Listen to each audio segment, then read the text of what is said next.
यावेळी विधानसभा निवडणुकीमध्ये नेते गप्प झाले, पण जनता बोलू लागली. राजकीय विश्लेषक बोलू लागले, हातावरती मोजण्याएवढे पत्रकार देखील बोलू लागले. माजी निवडणूक आयुक्त बोलू लागले आहेत, त्याचबरोबर सुप्रसिद्ध अर्थतज्ञ देखील बोलू लागले आहेत. याबरोबरच वरिष्ठ अर्थतज्ञ पी प्रभाकर यांनी तर निवडणूक आयोगाची खिल्लीच उडवली. महाराष्ट्रातलं मतदान 20 नोव्हेंबर रोजी झालं आणि 23 नोव्हेंबरला महाराष्ट्रातील निकाल देखील लागला. हा निकाल एवढा धक्कादायक होता की पराभूत झालेल्या उमेदवारांपेक्षा विजय झालेले उमेदवार देखील चकित झाले. ज्या उमेदवारांना मतदारांनी गल्लीत प्रवेश नाकारला होता ते उमेदवार देखील प्रचंड मताने या ठिकाणी निवडून आले आणि एकच चमत्कार झाला.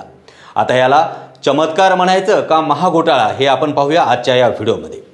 आकडेवारी पुढील प्रमाणे आहे. 20 नोव्हेंबर रोजी संध्याकाळी 5 वाजता जवळपास 58.22% मतदान झालं होतं. म्हणजेच 5,64,88,024 एवढं मतदान झालं होतं.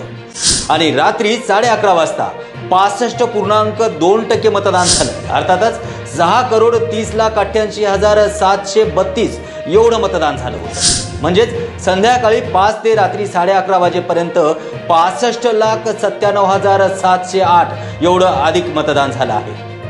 एवढ्यावरतीच मतदान थांबलं नाही तर टोटल काउंटिंगच्या अगोदर जवळपास 9,99,359 एवढं पुन्हा मतदान दाखवण्यात आलं. म्हणजेच जवळपास टोटल अधिक झालेलं मतदान 75,97,067 एवढं मत.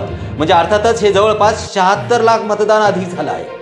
आतापर्यंत झालेलं मतदान हे ऐतिहासिक आणि विश्वास न बसणारा आकडा या ठिकाणी दाखवत आहे.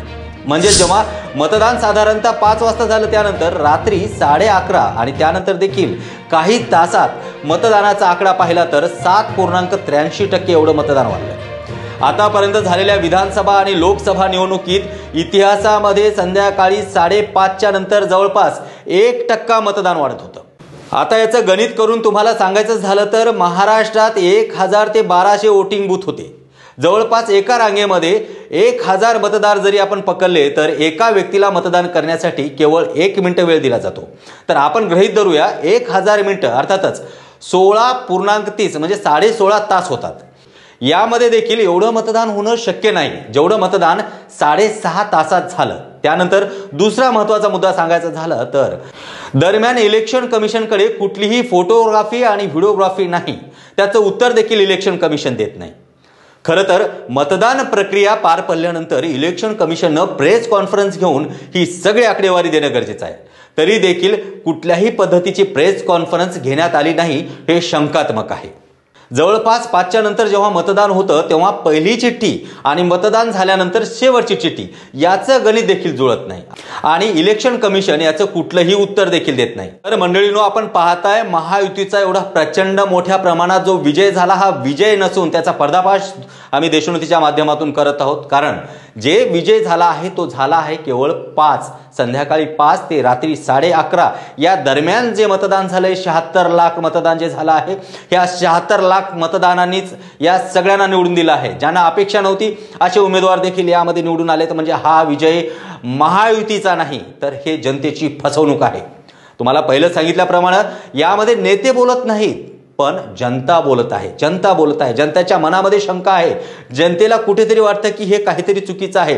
प्रत्येक जण कुजबजू लागला आहे की हे विजय पचण्यासारखा नाही. अर्थातच दुसरा अर्थ आपण घ्यायला गेलो तर महाराष्ट्रामध्ये एवढ्या मोठ्या प्रमाणात विजय करून दिलं आहे महायुतीला. का बरं? महागाई कमी झाली आहे का? बेरोजगारी कमी झाली आहे का? असा कुठला लाभ झाला की जनतेने एवढ्या मोठ्या प्रमाणामध्ये महायुतीला निवडून दिलं आहे? खरं तर हे महायुतीचं यश नाही आहे.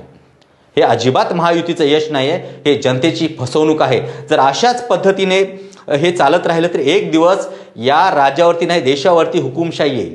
आता तुम्हाला महत्त्वाचा मुद्दा सांगायचा म्हटला तर अमित शहा जे देशाचे गृहमंत्री आहेत अमित शहा त्यांनी नुकतंच या निवडणुका संपल्यानंतर एक विधान केलं. ते विधान खूप महत्त्वाचं आहे. त्यांनी काय सांगितलं की 2029च्या निवडणुकीच्या तयारीसाठी आम्ही लागलो आहोत आणि 100% भाजपा शब्द काय लक्षात ठेवा 100% भाजपाची सत्ता आणायची आहे. अर्थ काय की कुठलाही पक्ष नको. कुठलाही पक्ष नको म्हणजे काय झालं एकनाथ शिंदेही संपले अजित पवार देखील संपले. याचा अर्थ फक्त आणि फक्त एकटा भाजपा या महाराष्ट्रावरती नाही तर या देशावरती राज्य करण्याचं स्वप्न यांचं आहे. आणि त्याच्यामुळे जर असं झालं तर विरोधी पक्षनेता नसेल विरोधात कुठलाही पक्ष नसेल, बोलणारा कोणी नसेल, तर या ठिकाणी हुकुमशाही आल्याशिवाय राहणार नाही. मला महाराष्ट्रातील नव्हे देशातील सगळ्या पत्रकारांना एक विनंती करायची आहे की आज महाराष्ट्राला विरोधी पक्ष नेता देखील ठेवला नाही, पण विरोधी पक्षाचं काम हे प्रत्येक पत्रकारांनी करायला पाहिजे. ठामपणे बोलायला पाहिजे, सोशल मीडियाच्या माध्यमातून जनजागृती करायला पाहिजे. एवढंच नाही तर यासारखा जनतेची फसवणूक करणाऱ्या पक्षाला रस्त्यावरती आणणं गरजेचं आहे. त्यांनी हा जो घोळ केलाय तो घोळ मिटवणं गरजेचं आहे. आज EVM वरती शंका नाही, EVM वरती शंका नाही, तर या प्रशासनावरती, या ज्या पद्धतीने निवडणूक आयोग काम करते त्यावरती शंका आहे. याचं उत्तर देणं गरजेचं आहे.